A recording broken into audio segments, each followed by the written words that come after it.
Varios dos elementos que o Concello decidiu adquirir este ano como decoración de Nadal e que estaban instalados en diferentes puntos do casco urbano sufriron o ataque dos vándalos.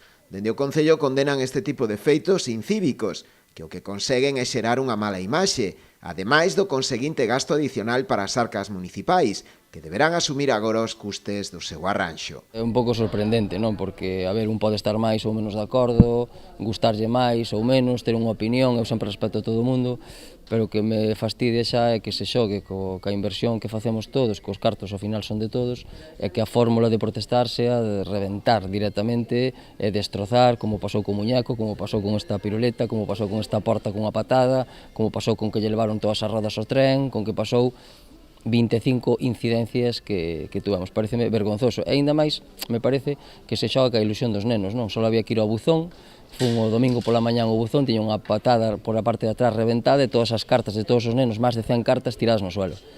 Entonces, creo que hai moitas formas de protestar, moitas formas de opinar e moitas formas antes que o vandalismo e que reventar cousas que son de todos e que a xente ven a disfrutar.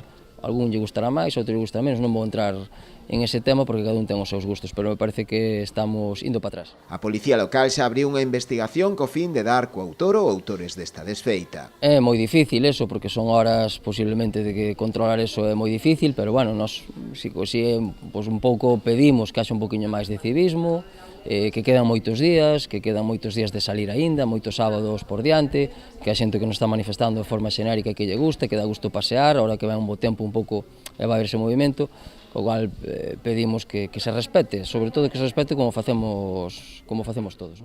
Dende o Concello temen que se repitan, polo que apelan á colaboración veciñal para tratar de identificar os seus autores.